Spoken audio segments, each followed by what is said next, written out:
Iniciamos hoy un análisis del interaccionismo simbólico. Un tema fascinante, la verdad. Sí, tenemos aquí varios textos académicos y sobre todo un ensayo clave de Herbert Blumer que, bueno, define bastante bien su enfoque metodológico. El texto de Blumer es fundamental, sí. La idea es, pues, meternos a fondo en cómo esta perspectiva, que viene de la psicología social, sociológica, explica cómo creamos significado, cómo construimos la realidad, a través de la interacción social.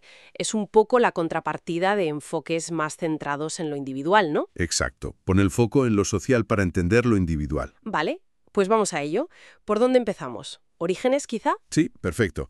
Esto nace en la Escuela de Chicago, allá por principios del siglo XX. Con George Herbert Mead como figura clave, aunque el nombre interaccionismo simbólico se lo puso Herbert Blumer después, ¿verdad? Correcto. Mead puso las bases, Blumer los sistematizó y le dio nombre. Y detrás, bueno, hay influencias del pragmatismo filosófico. James, Dewey, el propio Mead. Y la idea central, la rompedora, digamos, es que el lenguaje, los símbolos, la interacción, no son solo herramientas para comunicarnos. No, van mucho más allá. La idea es que construyen nuestra realidad social. Ahí está la clave. Aquí es donde se pone realmente interesante. Blumer lo resumió en unas premisas básicas, ¿no? Efectivamente. 3 premisas clave. La primera, que los seres humanos orientamos nuestros actos hacia las cosas según lo que éstas significan para nosotros. O sea, no reaccionamos simplemente al estímulo, sino a lo que interpretamos que significa ese estímulo para nosotros. Justo. Ya sean objetos físicos, otras personas, ideas abstractas, lo importante es el significado que les damos. Esto chocaba con visiones más conductistas que ignoraban o minimizaban esa interpretación. Vale, primera premisa clara. Actuamos según el significado. Pero, ¿de dónde sale ese significado? Buena pregunta. Y ahí entra la segunda premisa. El significado de las cosas nace, o mejor dicho, emerge de la interacción social que mantenemos con nuestros semejantes. Ajá, no está en la cosa misma, como diría un realista. Ni es una creación puramente psicológica, individual, que proyectamos sobre el mundo. Entonces, Lo fascinante aquí es que el significado no está allá afuera, ni solo aquí dentro. Se crea entre nosotros, en la interacción. Es un producto social. Se negocia constantemente. vale, el significado es social, se construye juntos. Pero Blumer añade una tercera pata a esto, ¿no? Sobre la interpretación. Sí, la tercera premisa. Dice que estos significados que aprendemos socialmente los manejamos y modificamos mediante un proceso de interpretación personal que usamos al enfrentarnos a las cosas que encontramos. O sea, no es solo aplicar un significado aprendido y ya está. Para nada. No somos autómatas. Hay un proceso interpretativo activo. La persona selecciona, chequea, agrupa, transforma los significados según la situación concreta y la dirección que quiere darle a su acción. ¿Y cómo funciona eso? Suena muy interno. Blumer habla de un proceso de autoindicación. Es como si la persona se señalara a sí misma las cosas que tienen significado, como si mantuviera una conversación interna. Un diálogo con uno mismo para decidir qué hacer. Exacto. Un proceso social interiorizado. Seleccionas, evalúas significados, los ajustas. Es un proceso activo de construcción de la acción, no una mera respuesta. Esto me suena mucho a las ideas de Mead sobre la interacción. Totalmente. Conectado. Mead diferenciaba entre la interacción no simbólica, que es más bien una respuesta refleja, casi automática, Como apartar la mano del fuego. por ejemplo, y la interacción simbólica, que es la que nos define como humanos. Esta requiere interpretar los gestos del otro. ¿Qué entendemos por gesto aquí? No solo mover las manos, supongo. No. Un gesto puede ser una palabra, una mirada, un tono de voz, cualquier parte de un acto social que indica el acto más amplio que hay detrás, la intención. Vale. Y para que funcione la comunicación, tenemos que interpretar ese gesto. Claro. Y esa interpretación, según Mead, implica captar 3 cosas a la vez. ¿Qué se espera que haga yo, el receptor? ¿Qué planea hacer el otro, el emisor? ¿Y cuál es la acción conjunta que estamos construyendo? Es complejo. Requiere la capacidad de ponerse en el lugar del otro, lo que Mead llamó asunción de roles. Entender la perspectiva del otro es fundamental. El ejemplo que daban del autobús parado ayuda a verlo. Varias personas ven lo mismo. Humo, gente, pancartas, pero lo interpretan distinto. Exacto. Christian piensa en despidos, quizás por experiencias previas. Pedro, por el humo, piensa en un accidente.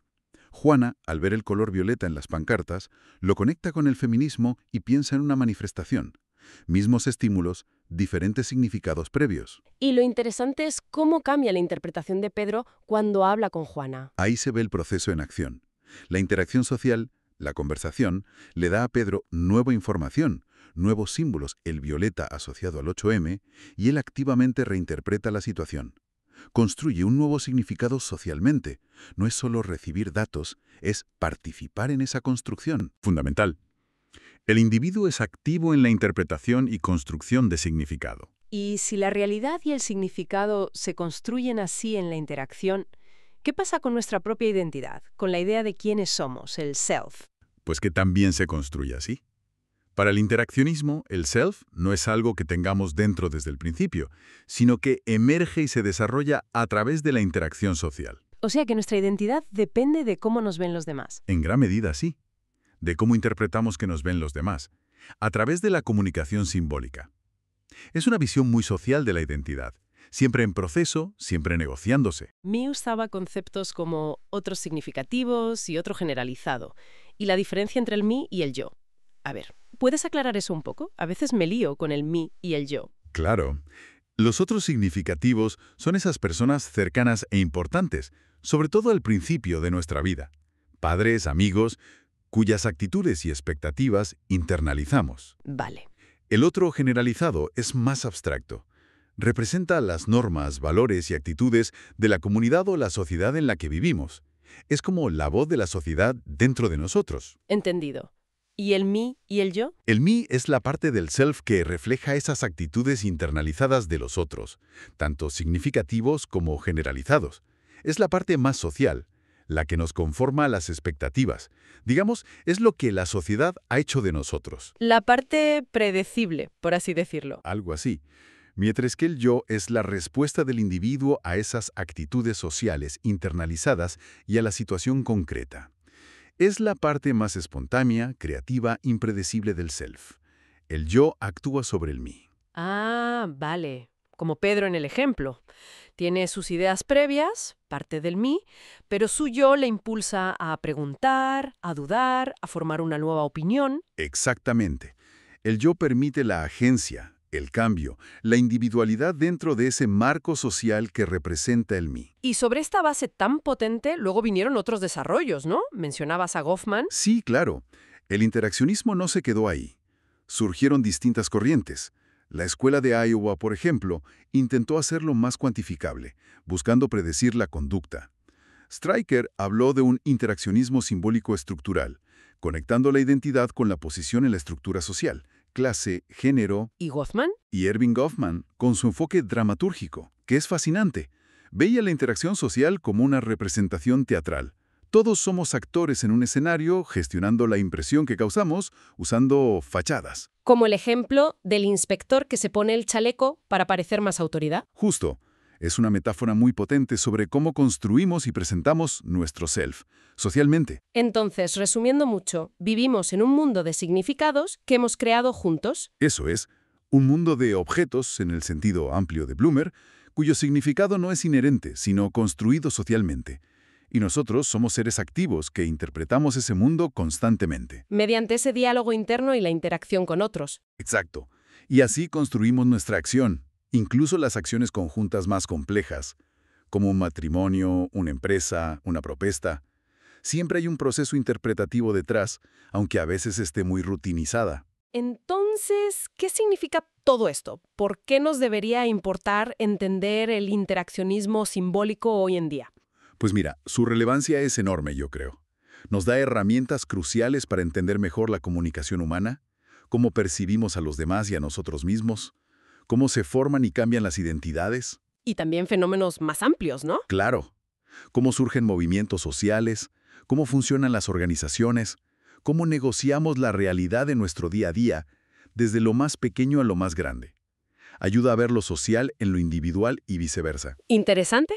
¿Alguna reflexión final para darle una vuelta? Cómo están cambiando estas plataformas online todo este proceso. La creación de símbolos, la negociación de significados, la construcción del self. ¿Es igual, más rápido, más superficial, más fragmentado? que en la interacción cara a cara que estudiaron Mead, Blumer o Goffman. Da que pensar, ¿no?